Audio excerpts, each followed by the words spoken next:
Welcome back. This is episode 6, hopefully 6, if I got the number right, of the Shader Dev series. Today we are going to be talking about lighting and how to do lighting in a shader and the basics of that. So way back in the day, OpenGL used to do a lot of stuff for you, and it still does quite a bit of stuff for you that you don't have to do in a shader. However, lighting is no longer automatically done for you as of OpenGL 3. And that's for good reason, because a lot of times it's one of the few aspects of rendering that you really want to have full control over and customize. So lighting has basically become the domain of the shader. It's one of the most common things that you will need to do in a shader. It is your responsibility as a shader developer to handle lighting in some way, shape, or form, and it's a very high-level concept in OpenGL 3 and higher, and Direct3D 11, and probably even 10 and higher. And by high-level concept, I mean it's something that's not built into the OpenGL system anymore. It's something that you need to do. So today we're going to talk about the Phong model, which is probably one of the most popular lighting models, and how it works. And basically every time you see anything lit with a standard shader, or sometimes called the default shader in 3D graphics, you're almost always seeing the Phong model if it's designed to just be quick and fast and render something with reasonable lighting that looks good in 3D. So a little background on CG lighting. The way lighting works in real life is that there is a surface represented by that green block. There is a light, and light will strike the surface. And typically what will happen if it's a dull matte finish surface, meaning something that's not too shiny, is that the light will hit the surface and it will scatter everywhere uniformly in all different directions. And as the light scatters, you can think of it as the power or the intensity of the light is evenly distributed throughout the entire bubble or hemisphere that the light is scattering at in all directions, meaning that the light is basically distributed out through the rest of the scene in equal proportions for every light bounce.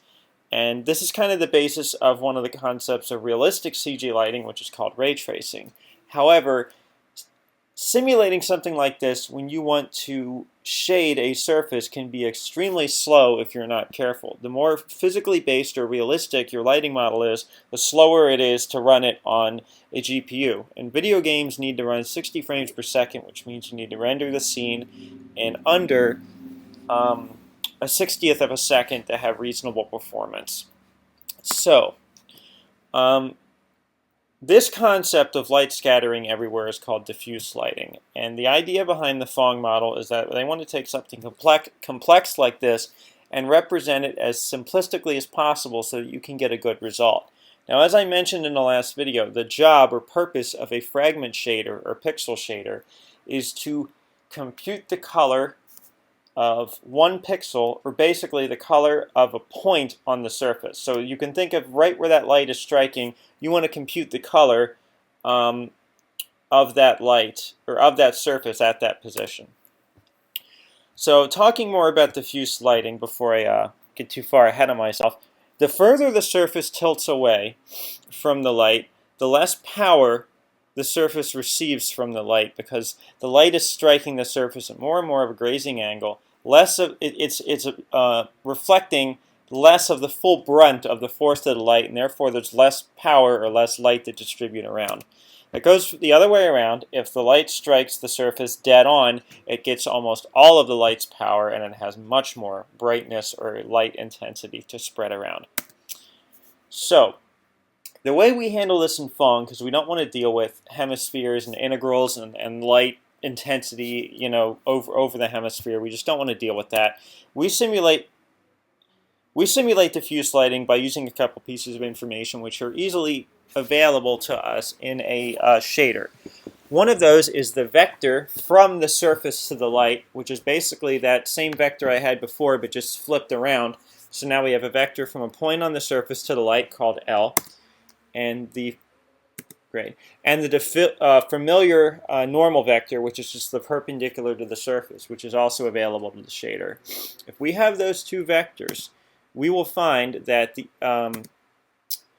we can get the diffuse lighting in terms of just the cosine of the angle between those two vectors. In other words, there's kind of this special property called the cosine fall off, such that if the normal vector faces more and more and more away from the light, the angle becomes higher and higher and higher, and the cosine drops off to almost zero.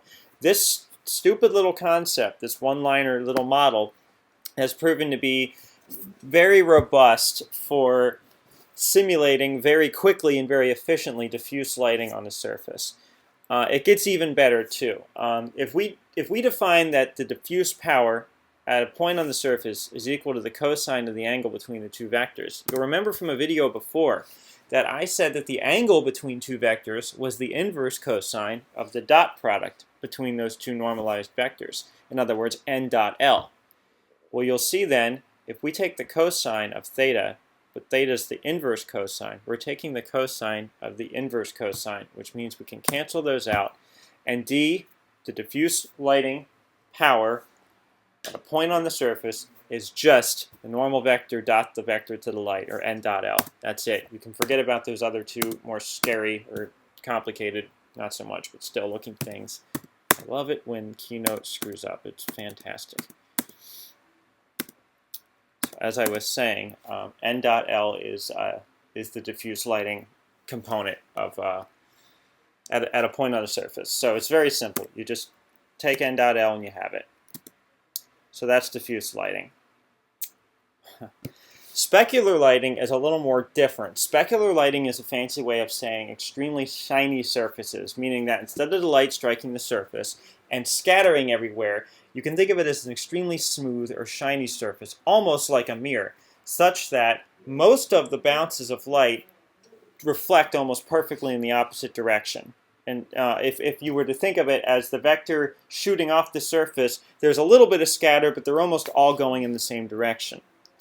That is a little harder to think about because you can't do something simple like a cosine fall off because there's no more uniform or evenly distribution of light anymore. So the way that this is handled is we need to really only care about the light that the viewer can see. So when we are computing the color of light at a surface, we're really only interested in how that looks from the perspective of the viewer, because we are shading things in view space, if you remember. So we're really thinking about this in terms of what the eye can see, which is nice. We didn't have to worry about this in diffuse, because diffuse surfaces look the same no matter how you look at them from any angle. Specular, that's not the case. So what we do is we've added some interesting new concepts.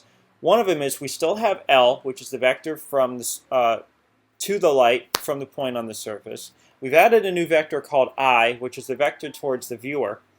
And we've added this other interesting concept called H. And H is just the halfway vector, the halfway point between L and I. It's very easy to get. All you basically do is add L and I together and divide it by 2, and you have the half vector. And the half vector is useful because if you add in the normal vector, you basically can take the dot product between n and h, and very similar to that diffuse concept we had before, if you have the dot product between n and h, you basically know how much of that very fine point of light is going to reach the eye. And the way that you handle the shininess is you basically just raise NH to some power, and that some power is basically called your shininess value. The higher the shininess, the more compact the shiny highlight of the surface is, and the smaller the shininess, the more of it will spread out.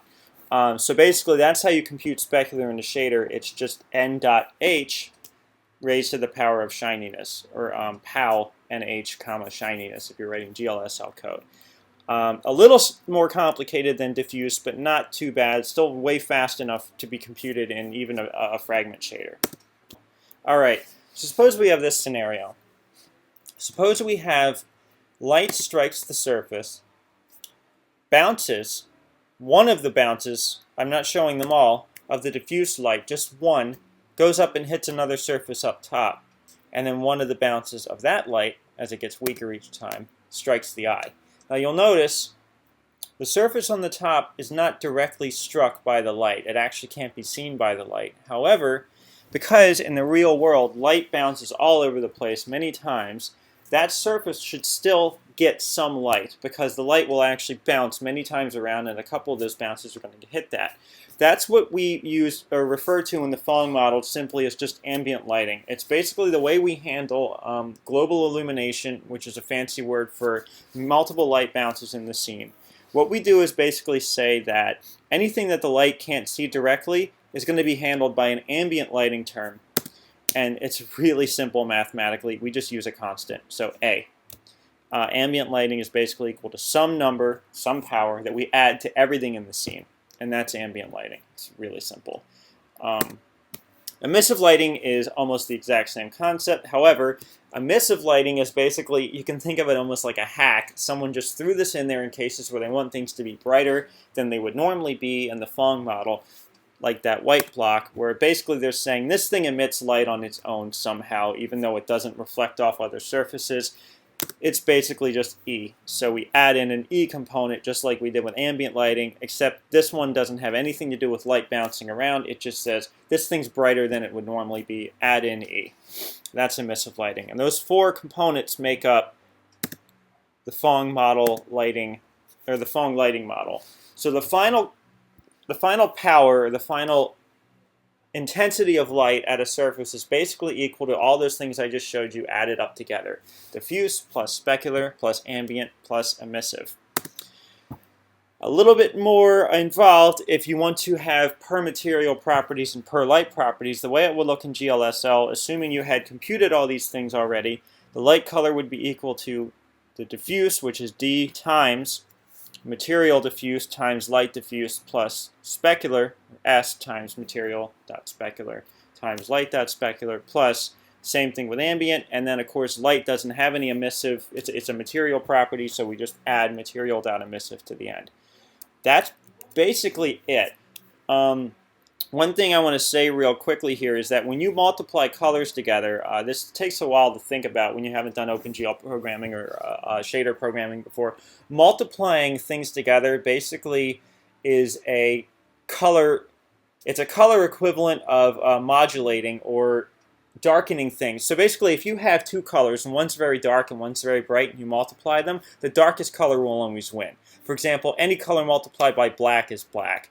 So what you're doing here when you set material diffuse and light diffuse is basically what you're saying is the material diffuse and light diffuse must both be high for it to count when it's added into the light color equation.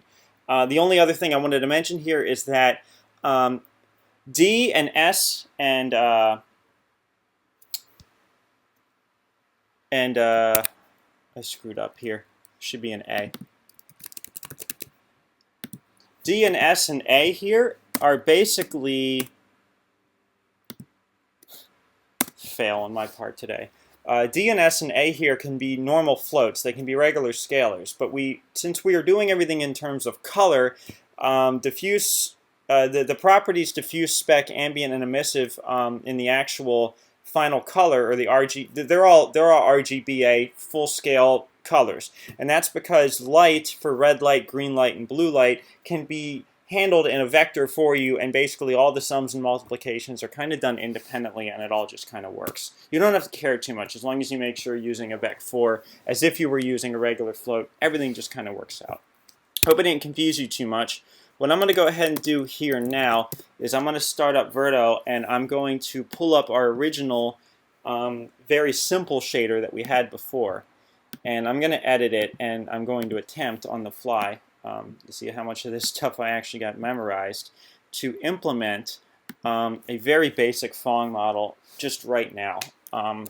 So we're going to need a couple pieces of information. I'm going to do this per fragment lighting, which means the lighting is going to be computed in the fragment shader. So I need to get information from the vertex shader to every fragment. So the first thing I'm going to need is I'm going to need the normal vector in the fragment shader. So I have in vec4 normal, which comes from the Verto system. I'm just going to pipe that right back out, and I'm going to call that VA normal, which just means varying normal. And that is going to basically be equal to, like we had before, normal matrix times the normal at .xyz. So I have the normal. What is it not like? It should be a vec 3, not a vec 4. So that built. At least I think it did. No. Still got some stupid problem.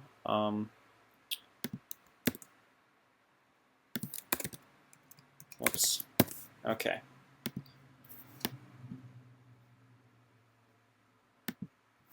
So I have my normal. At least I think I do. Oh, vertex color. We're not using that anymore.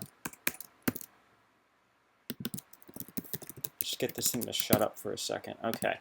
So the normal is basically we're going to be doing everything in essentially eye space or view space. So it's important that I pass the normal to the fragment shader in eye space. And to be honest with you, I need to do that too with the actual position of the viewer. And the way that I'm going to do that is essentially I'm going to assume that the viewer should be the vector to the viewer actually can be assumed here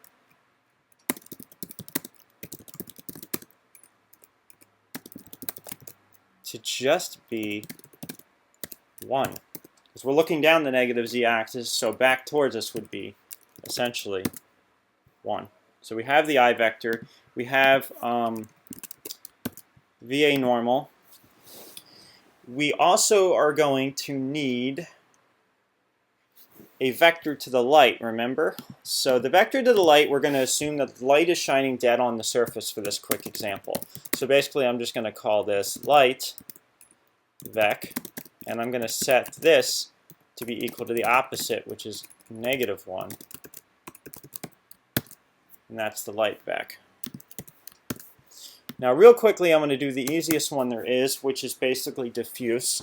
So I'm going to create our D, and this is going to be equal to n.l, which is basically dot normal light vec.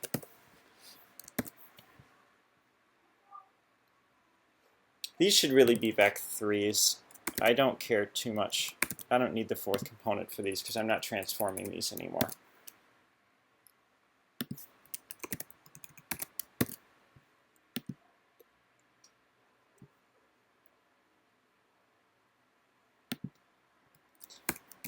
So D is a float, not a vec, as I mentioned before.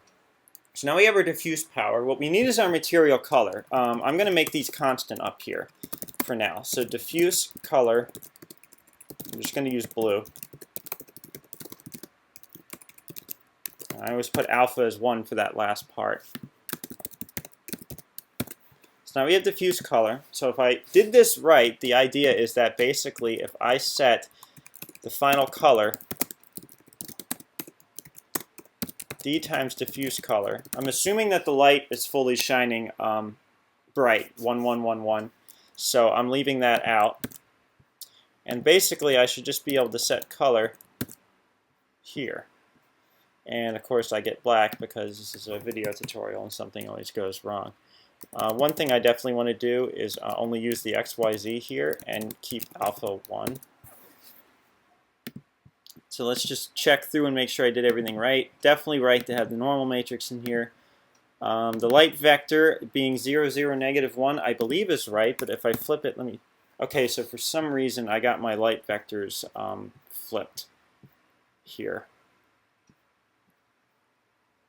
Not 100% sure what's going on with that.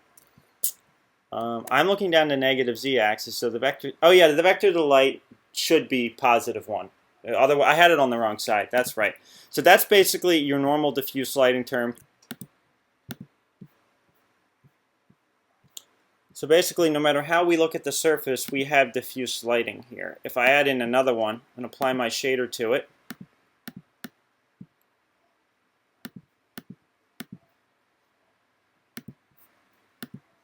you can see that the diffuse lighting works fine. I can also see that when I said blue, I really meant red, as you can see. So that's diffuse. I'm going to try to handle specular next. Specular is basically, if I remembered it right, I need that half vector. So in order for me to get H, I basically add the light vec and the I vector together.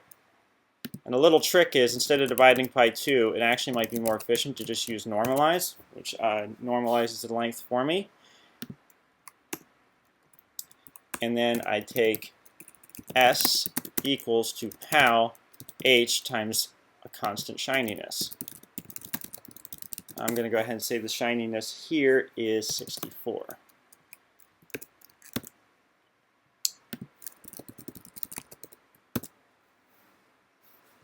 It should be a vec 3.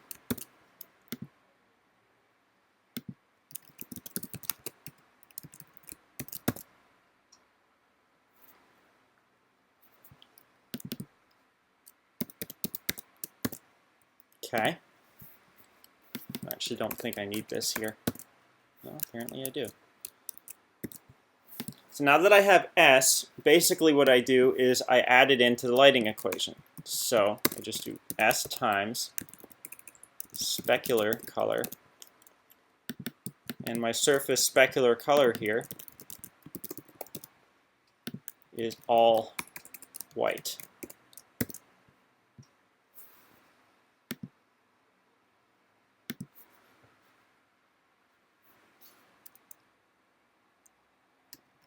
Oh, I forgot to do n.h. That's why I'm screwing up here. n.h is equal to dot VA normal h. That's why I was messing up.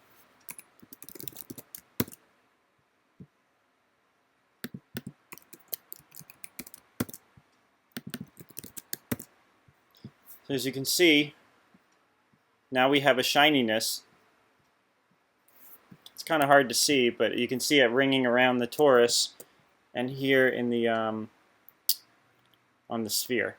And of course, my test text, if I look at it from just the right angle, if I was to make it less shiny, it probably would show up brighter. There we go. So there's specular. I could just add in the ambient term real quick. It's extremely simple, but I'll show it to you guys. So what I'm going to do here is just say that we have some ambient light. It's 0.2. This will make the edges darker. So all I need to do here is just add ambient. I'm not even going to mess with the emissive. So you can see that basically adds in an ambient lighting to everything. Now that's actually a little brighter than normal. Usually what happens is you have 0.2 in the light and 0.2 in the material. So you usually end up having ambient be 0.2 times 0.2. So I'm just going to simulate that here by multiplying this twice. Now of course you get a much more darker, but still, you know, detectable ambient lighting. So that's basically the Phong model in just a few lines of code for lighting. And as you can see, it's already a lot nicer. I'm probably running out of time here, but one of the things I really want to do real quickly is just show how to get this information from the actual Verto system instead of just assuming the light is always shooting right at the surface. The way I'm going to do that is, if I got this memorized right, I'm going to create my light structure here. These are system uniforms set for you by the Verto Studio shader system, but they're available in many other systems as well. And the only thing I'm really interested in is basically, I think it's called vec for position. And if I do uniform light, light, there's an array of up to 8 lights. I'm only interested in the first one. This is all in the Verto Studio Shader programming guide, which I mentioned is a good read at the end of the last video. It shows you how to do these system uniforms. So basically now I have the light position, which is the, I believe it is the view space position of the light. So if I take the position of the light, and I want to get the vector from the surface to the light, I'm going to need the eye space position of the point. So in order for me to do that, I'm just going to add a vec3 out here called eye coordinate position. And basically the way I get that is if I apply the model view matrix, I hope I'm not going too fast, but that's why I wanted to do this without the normal light because it gets a little more complicated when you want to do this. If I want to get the position, which was originally in model space, and get that all the way in view space without projecting it, I just multiply it by the model view matrix to transform it. And I essentially will have it.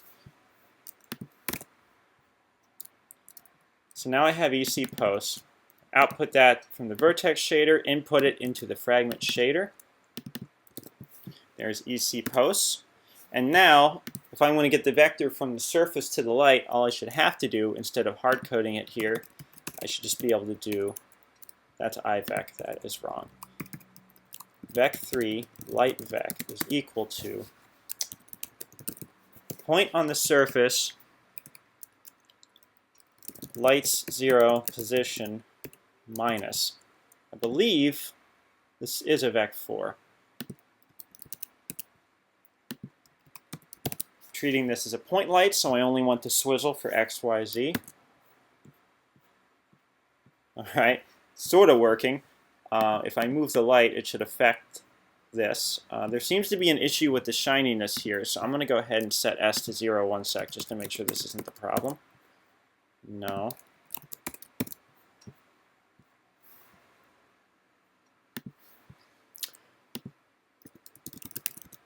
Oh, I need to normalize this. If I don't normalize this, I basically have a very, very long vector. Yeah, so when you subtract two things together and you only want to get the direction to them, or the unit vector, you must normalize the result. Otherwise, you're going to have a very long vector and it's going to screw things up.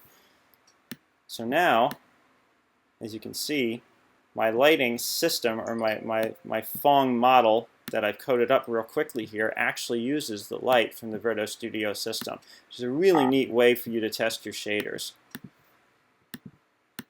So that's pretty cool. I'm probably going to stop here. I don't want to go too much further than this, at least for this video, but I wanted to really show you guys how to pull off lighting in your own shader, because it's really a useful skill to have. And don't think you have to write this every single time. Most systems out there will have templates built in. So for example, in Verto Studio, if I want to create a new shader here,